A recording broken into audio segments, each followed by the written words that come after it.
పిల్లలకి మీకు ఒక విషయం చెప్తానారా, దయచేసి ఆవు మాంసం ఎక్కువగా తినకండి. ఇది తింటే మొదట వచ్చేది heart attack. Control your mouth. మీ తిండే మీకు రోగం తెచ్చి పెడుతుంది.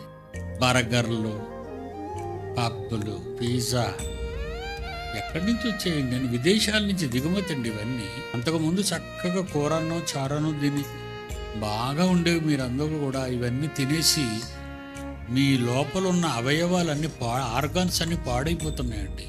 కిడ్నీస్ పోతున్నాయి ఎందుకు? హార్ట్ ఆగిపోతుంది ఎందుకు? నరాలలో బ్లడ్ ఎందుకు అంత క్లాట్స్ ఏర్పడుతున్నాయి? ఆలోచించారా మీరు? మీ తిండి కంట్రోల్, మీ డైట్ కంట్రోల్ చేయండి, మీ భోజనం కంట్రోల్ చేయండి.